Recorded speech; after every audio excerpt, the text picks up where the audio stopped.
Nosotros a las 8. Buenas noches, amigos de todo el país. Con ustedes, Nosotros a las 8. Juan Taveras Hernández, Juan TH, Georgie Rodríguez. Invitándolos para que nos acompañen esta hora, ya que vamos a tener una muy interesante conversación con un profesional del derecho de alto nivel. Me refiero al doctor Miguel Valerio, con el que vamos a hablar de diferentes temas que tengo la completa seguridad serán del interés de todos ustedes. Señor TH. Señor George Rodríguez, señor Miguel Valerio, un querido y entrañable amigo hermano, un gusto. Dijo Subero Isa en este programa que Miguel está entre los 5 mejores abogados de este país. Lo dijo Subero, ¿no? Y si lo dice Subero, tiene que ser verdad. ¿Cómo está el derecho precisamente? ¿Cómo va el derecho? En este tiempo, ¿cómo está el derecho? Bueno, ¿está torcido o va derecho? No. O sea, yo creo que hemos visto muchos conflictos normales. Durante mucho tiempo hubo críticas, básicamente en el ámbito de la persecución de la corrupción. Yo creo que el presidente Abinader, con su decisión del Ministerio Público Independiente, que yo no la comparto al grado de independencia que él la quiere llevar, porque he dicho mi posición, la he dicho en varios programas, de que yo creo que la política criminal es mucho más compleja que un Ministerio Público. Pero no te digo que el derecho en sentido general penal está muy activo. Yo creo que es un derecho que los penalistas deberíamos hacer una estatua a Jenny Berenice y a Miriam Germán, porque lamentablemente el negocio es así. Pero yo creo que, ya fuera de chance y de broma, y digo chance y broma porque yo me siento aquí realmente parte de nosotros. Así es. En el caso de Juan y yo, es una amistad pública de muchos años y de muchos tragos también nocturnos, pero es otra cosa. Entonces yo creo que estamos en un cambio donde va a haber lo que pasó esta semana, decisiones de jueces que no le gustan al Ministerio Público, decisiones del Ministerio Público que no le gustan a la sociedad, abogados actuando. Entonces siempre ese sistema es muy complejo para que la gente lo entienda.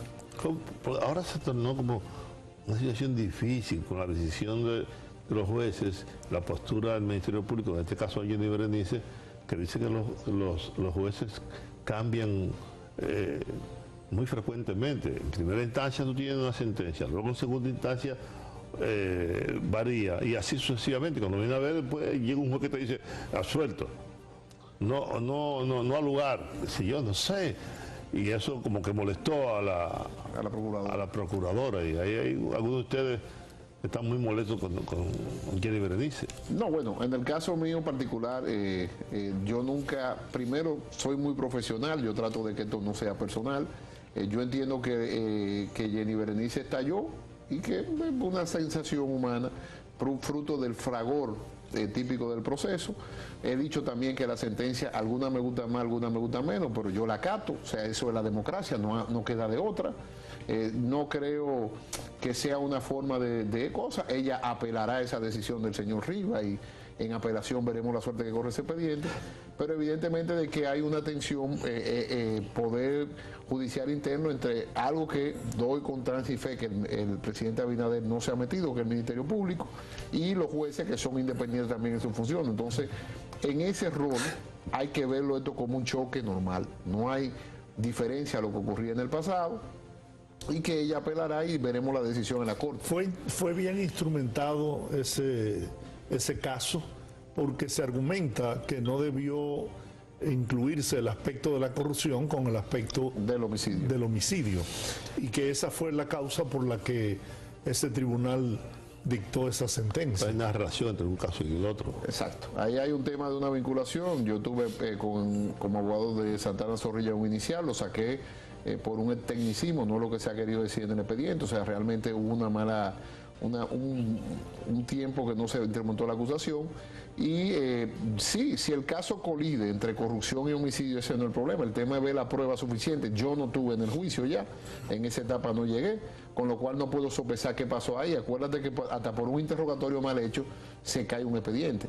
Entonces, yo lo que sí veo es lo siguiente, que el sistema es progresivo, de que hubo una condena aquí a Argeni de 20 años que yo entiendo que debió ser de 30 años, O sea, ahí yo le doy la razón a Jenny Berenice, porque eso fue un asesinato en regla, lo fueron a buscar a la UAS, planificaron y lo llevaron a un lugar. El tema de la corrupción, ya no vi el manejo del expediente en esa etapa, con lo cual no podría hacer una evaluación objetiva del mismo, y estoy diciendo que fui parte en un momento, como soy parte en todo caso, con lo cual se me hace muy difícil a veces fijar una posición, pero sí entiendo de que la reacción de ella en las redes tal vez no debió ser. O sea, yo soy muy cauto, yo digo que el abogado tiene que esperar su momento con los recursos, ella va a tener derecho a un recurso de apelación que lo hará, y evidentemente en el caso del señor Rivas tendrá el derecho a defender. Pero según lo que trascendió a la opinión pública, en el caso del asesinato de Junior, parece que obraron más de una persona. Sin embargo, quien sale condenado única y exclusivamente es Argeni. Ahí vuelvo y repito, de que el tema del asesinato, porque no voy a decir que fue un homicidio, nunca me metí en esa calificación jurídica, porque no era la parte mía del expediente. En el caso del asesinato debieron ponerle 30 años al que planificó eso y lo mató. Hay que ver si había una correlación entre el señor Riviel, hay que ver la correlación con el tema de corrupción, pero evidentemente que haya asesinato en un expediente no impide al Ministerio Público que haya cualquier calificación. De hecho, lo estamos viendo en otro expediente donde hay múltiples imputaciones, múltiples acusados, porque lo que no es justo es someter a una gente 2 veces a un proceso. O sea, es mejor unificarlo y se fue ahí. ¿Sabe qué? Hay muchos casos. Y ustedes, los abogados, penalistas, son expertos en alargar los procesos, porque eso forma parte de su trabajo. De hecho, que comience un caso y termine en un mes, en 2 meses, en 6 meses, eso no es... Eso es imposible. ¿Verdad? Ahora, yo me temo que estos procesos, no solamente este caso, sino todos los otros, se alarguen demasiado. Y tardemos 4, 5, 6 años, 10 años sin saber al final cómo va a terminar.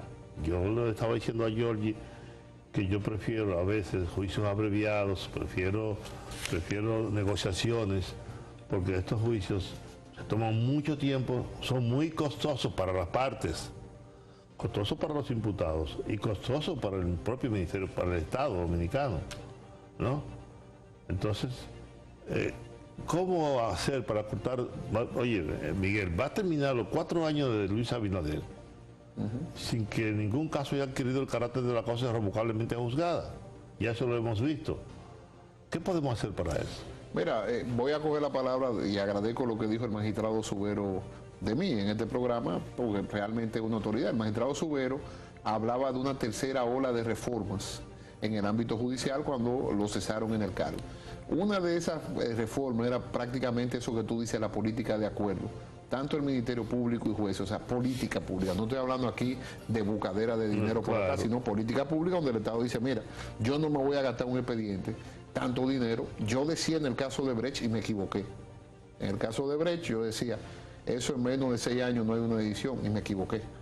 Vamos en 6 años, apenas estamos en apelación. Sí. Y hay apelación y va a haber apelación pronto, porque en una edición técnica el ingeniero Víctor Díaz Rúa dijo que no, que él quería conocer su caso porque estaba sobreseído el caso. Entonces, no es que los abogados penalistas retrasemos los procesos, sino que el proceso resulta muy complejo. Y ahí voy a hacer 2 críticas. Una, al presidente Abinader, que debería salirse ya totalmente y ya no luchar más con el Ministerio Público Independiente y la corrupción, porque yo decía en su momento que era imposible que en 2 o 3 años termine cualquier proceso. Estoy hablando de procesos normales de un robo, de una estafa. Yo, por ejemplo, todos los días voy a audiencia. La semana pasada fue muy alegre para mí porque no eran casos sonoros. Eran casos entre particulares y evidentemente fui al tribunal cada día. Y yo decía, caramba, pero si estos son casos donde prácticamente interés de parte y tenemos 2, 3, 4, 5 años un peritaje. Imagínate un peritaje de una gestión completa. Entonces, yo creo que el presidente Abinader ya jugó su rol. Dijo, bueno, y lo ha demostrado en su gobierno. Lamentablemente, o sea, para algunas personas, el licenciado Abinader ha dicho, yo no me meto en la justicia. Y es verdad. Y eso es verdad, y doy prueba y fe de eso. Entonces, si el presidente Abinader ya cumplió, ya tiene que pasar lo que ocurre en otros países, que cuando hay temas judiciales, los políticos dicen, yo no me meto en temas judiciales, eso que está en la justicia, y es un poder diferente, porque eso nadie lo puede negar, claro. Y como tal, que dure su tiempo. ¿Por qué, Juan? Porque aquí hay que hacer una reforma de calado. yo lo he dicho. Aquí sufren de comisionitis. El Ejecutivo manda una comisión, el Poder Judicial hace una comisión rarísima, la mandan al Senado, la Cámara de Diputados, y los productos, por lo menos el que yo he visto, que es el del 2015, que fue el primer cambio, y hay que agradecer a este proceso penal, porque antes los procesos no terminaban. Ojo, con este código empiezan un día y terminan un día. O sea, eso es un reconocimiento que hay que dar al código. Hay que ir a la tercera ola de reforma. ¿Cuál es la tercera ola de reforma? Hay que cambiar el sistema completo. ¿Cuál es la primera decisión que hay que tomar en el sistema? Yo no creo en lo que el presidente Abinader está diciendo, lo he dicho 1000 veces, lo vuelvo y lo repito, de que el procurador lo designe con un concurso extraño, porque en otros países eso no ha funcionado. O sea, yo creo que ya el Ministerio Público Independiente y muestra dado. Entonces, ¿qué es lo que hay que hacer? Meternos ya en los procesos. Y no ver el proceso jurídicamente, sino verlo como un procedimiento que hasta un ingeniero industrial diga cuáles son las fases que yo puedo acortar del proceso. Por ejemplo, pongo uno. Aquí yo te meto preso y ahí empiezo a investigar. Entonces ahí viene inmediatamente el cuestionamiento de la prisión preventiva, que a mí me da mucho placer ver a gente que eran pro prisión preventiva en los gobiernos del PLD. Ahora se dan cuenta de que lo que yo decía, estando en oposición, porque yo estoy en oposición en este gobierno también, porque yo defiendo, acuso, yo soy abogado. Entonces, evidentemente yo decía, mire, el problema de la prisión preventiva, ahora todo el mundo dice, sí hay un problema con la prisión preventiva. Dice Valentín, el de la defensa pública, que una persona que ustedes deberían entrevistarlo, él, que sí sabe de prisión preventiva, no, pero yo tengo 40% de gente en prisión preventiva pobre. Yo creo que lo aplique el mismo presidente Alexis Medina, por ejemplo. Yo tuve uno con 28 meses de prisión preventiva. Yo hubiera querido que me aplicaran lo mismo que Alexis Medina, que el juez dijo, bueno, a los 20 meses hay que soltarlo, y es verdad que hay que soltarlo. Pero queremos que seamos, o sea, ahí la magistrada Jenny Berenice tiene algo de razón, de que queremos que seamos equitativos, que lo que le aplican a ciertos imputados se aplica a todo. Entonces, eso lleva a una reforma de calado, que ojalá el magistrado Subero se entre en eso, que entre en eso la misma magistrada Miriam Germán, que entre en eso los fiscales, que vayamos los abogados defensores, no con comisiones, pues no ha funcionado, sino que Pacheco, que fue muy diligente con la ley de extinción de dominio, sí. Que yo lo aplaudo, no la comparto, pero aplaudo lo que hizo, de que lo que era una aberración, y era una aberración, él trató de hacer cosas. Entonces, que convoque abogados, y vamos a hablar del proceso. Vamos primero a hablar qué es lo que usted ve. Yo le garantizo a usted que si hace la reforma que yo quiero, que era de los Estados Unidos, que ya definitivamente pasemos ese proceso, es el siguiente: Juan, te presento acusación cuando ya tengo la prueba. Porque muchas veces yo he visto casos donde hay evidencia ya. Entonces, si tú tienes evidencia contra una persona, somételo. Claro. Mire las evidencias aquí. Una auditoría, sí, se necesita una auditoría forense. Además, Miguel, el modo anterior implica una sentencia previa. Claro. Se vulnera de algún modo la presunción de inocencia. Pero a mí me dio risa en estos días, Juan. Claro, ¿qué presunción de inocencia? Yo estoy preso, ya estoy acusado. Mira, estoy en todos los periódicos, en todas partes. En el caso de Alexis Medina, yo soy parte por el lo sabe Jordi, básicamente. Sí. Yo soy parte y he sido incisivo. Y fui muy incisivo en la audiencia. Hombre, pero dijeron que un pacto, y a mí nadie me llamó desde para decir que no. Al contrario, fuimos muy duros pidiéndole la prisión preventiva a Alexis Medina. O sea, y dije un pacto que Abinader, la justicia no funciona así. La justicia no funciona así. Entonces, yo quisiera ver una reforma de calado, real, con actores que, como tú bien dices, incidentalistas, que sepamos muy bien cuáles son los incidentes. Porque yo estoy dispuesto a ceder mis armas. Claro, ¿y cuándo ceder? Claro, ¿no? Y entonces uno dice, bueno, mire, vamos a hacer una reforma donde no va a haber casi prisión preventiva. ¿Por qué? Porque yo te voy a presentar la acusación en 1 mes o 2 meses.